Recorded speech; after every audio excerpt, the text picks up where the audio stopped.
Hey guys, welcome back to the pod. I'm your host, Clapton Isaac. This is Tahila Podcast.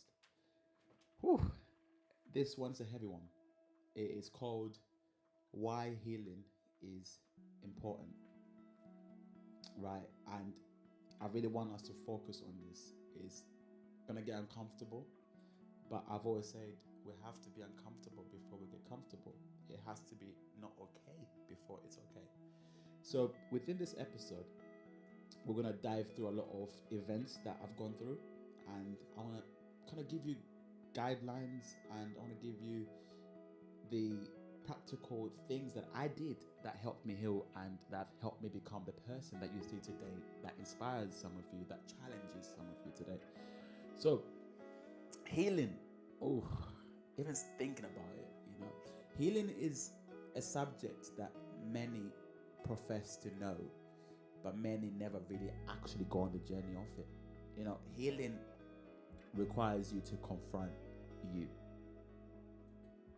A lot of times when we look at life, we look at life's events or history, we only ever tell it from one side of the story, which is mainly your side of the story.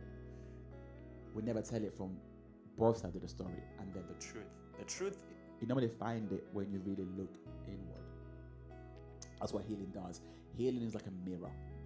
You see stuff about yourself that you're not gonna like, and what really helps healing, I promise you this, key practical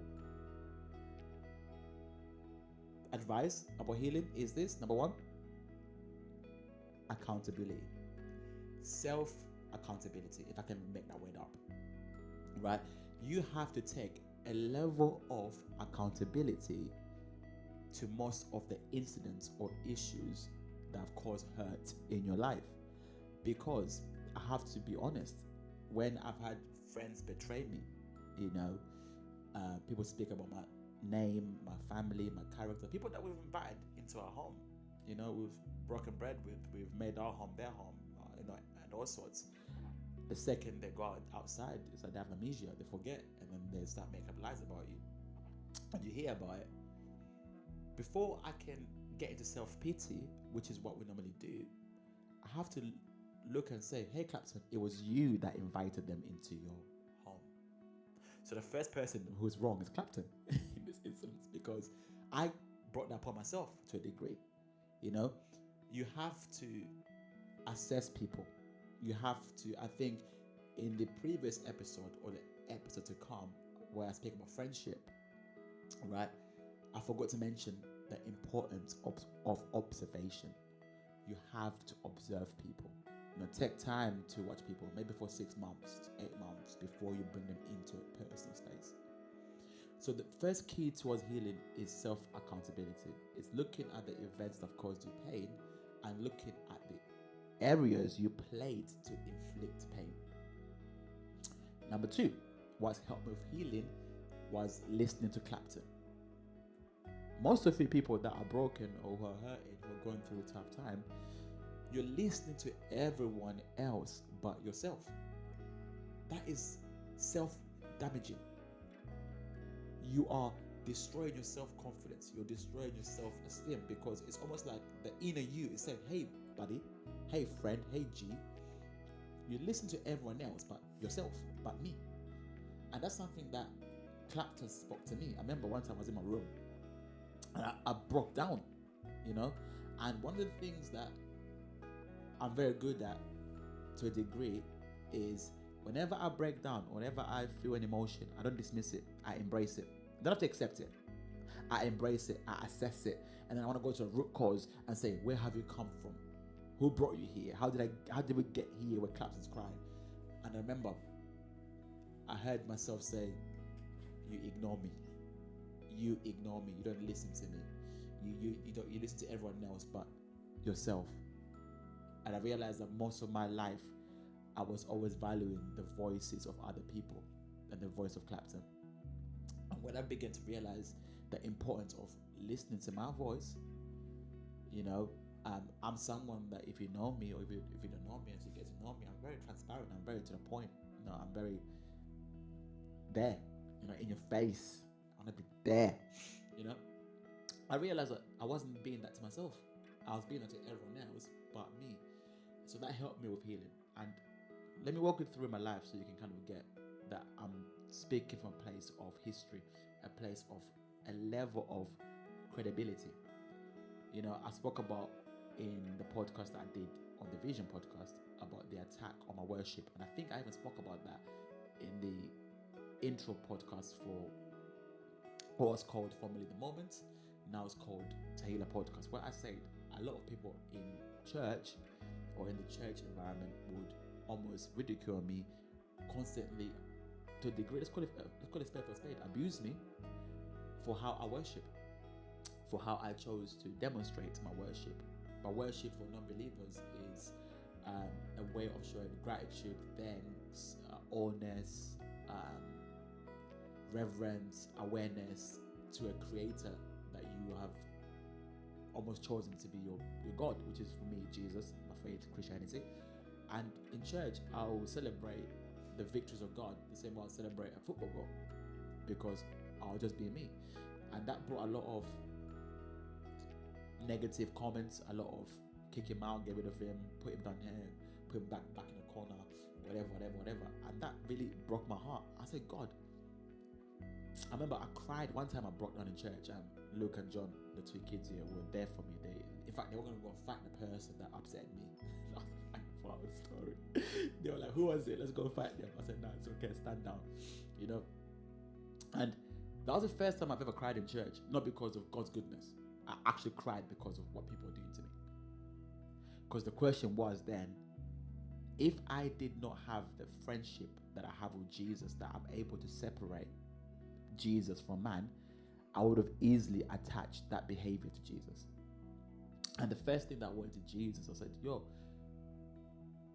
I can't be myself in the world because there's rules and regulations now, right? The only place that I felt like I can be who I'm meant to be fully, with no judgment, with no hate, was church. And in fact, I'm getting more hate and judgment in church than I am in the world. And that kind of, to a degree, could have made me look at church in a negative way. But the first thing that I did was, I've got my journal. I wrote down how I felt. I didn't speak to anyone. Anyone tell you this? When the incident happened, I didn't speak to anyone the whole day. I got home, cried like a baby, cried. I've never cried. Like snot was coming out. I cried for the whole of England. If you don't would to get my tears, it'll probably like water a whole farm. I cried so much in my room by myself. And then after I cried, this is step number 3 towards healing. Have friends that you can trust with your vulnerability. I call my best friend Dressix. I know I speak about him all the time. He drove down, he got me, picked me up, took me to his house. He just sat there and listened. And I cried again. I cried again. So sometimes you have to cry. I know as men, we're told that we shouldn't show emotion, but I had to challenge and say, wait. If the strongest man that I've ever known, Jesus, wept, oh man, I can cry for England then. I'm justified. So, like I said, number 1, we have to show a level of self-accountability. You have to look at what role did I play towards either impacting this result, or what could I have done to prevent this event from occurring. Some things are out of your control, and I understand that. You also have to find a way to either speak to people that you trust, you can be vulnerable around, and just say, hey, this is what I'm going through, this is what happened. You're not trying to prove a point. You just want to express and let it out. I journal a lot. I've got about 3 journals, and they all accomplish 3 different things, right? Healing in friendships as well. As much as I talk about the importance of friendships, I also gotta be honest about friendships. Friendships are not always black and white. Sometimes they're like the rainbow. Many colors in it, and you gotta filter friendships correctly.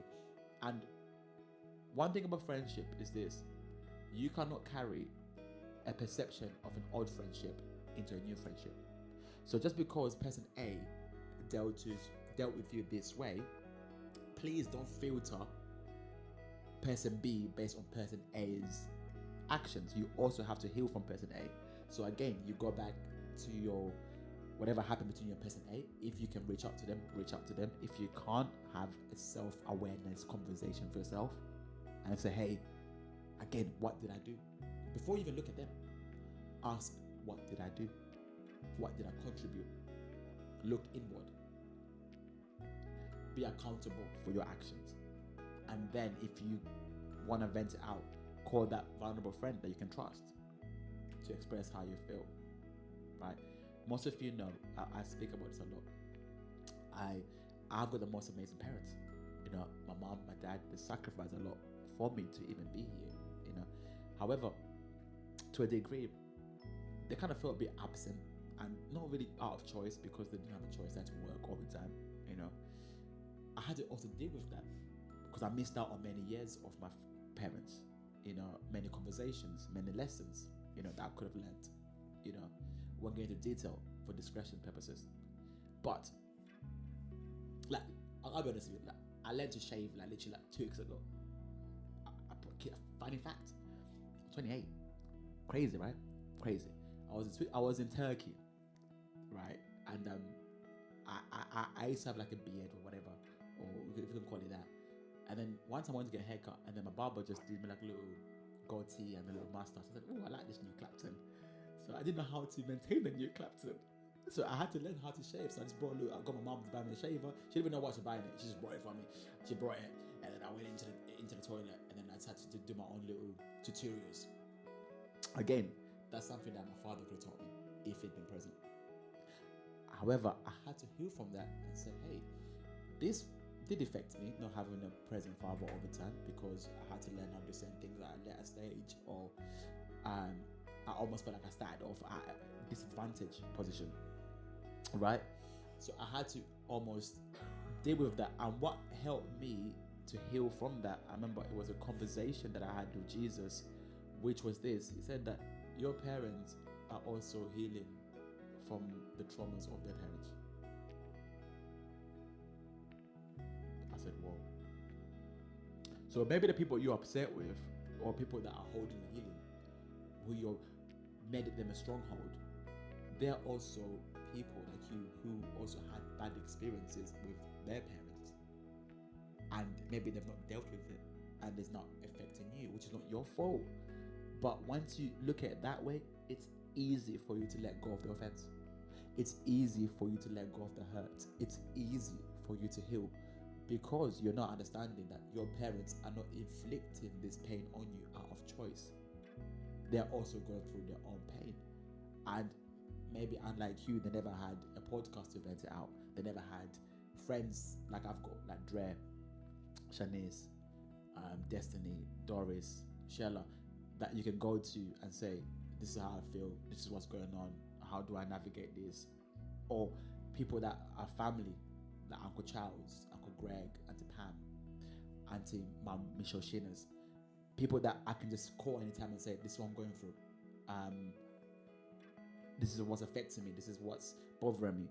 Some of our parents never had that. So to a degree, we got to cut them a little bit of slack. Please. Cut them a little bit of slack. They're also human beings. I remember like what helped my healing towards my parents as well was, I looked at my mom one day. I promise you, we're having dinner. I looked at her, and all I saw was a little girl. I just saw a little girl that had just grown up like number in age. You know, my mom was the strongest person I've known, apart from me, of course. But she's one of the strongest people that I know. But at the same time, she's also human. She's got her life issues. She's got her life traumas that she's been through. You know, remember my mom, I'm sure she might be sharing this, or maybe she does, but probably tell me off later, but that's okay. She lost her parents when she was 17. Imagine being 17 years old with no father or mother, and you're in Africa, and then you have to move at 18, 19 to England. Where's your reference point? Who are you going to call when you're overwhelmed by a new world, a new language, a new society? So I have to cut some slack. So healing is also taking time to assess the situation from a non-biased perspective, from a perspective that is objective, not subjective. When you take yourself out of the situation and you look at it like a third party person. I want to encourage you to look at the areas in your life that are causing you pain, that are causing you to get stuck in cycles. Take yourself out of there and then look at it as if it's someone else's situation, and then advise yourself as you would advise someone else. That makes any sense? I learned that from the guy from Prison Break. He said that something that he learned from just observing himself. He was like, one day I woke up and I asked myself, why do I speak to myself in that way? If I spoke to my friends how I spoke to myself, I would have no friends. I said, oh gosh, that's healing right there. Some of you, the reason why you're not healing, or your healing looks stagnant, is because of how you speak to yourself. You're not building yourself up. You're not encouraging yourself. I always tell people this: if the devil is real, why are you helping him destroy you? It doesn't make any sense.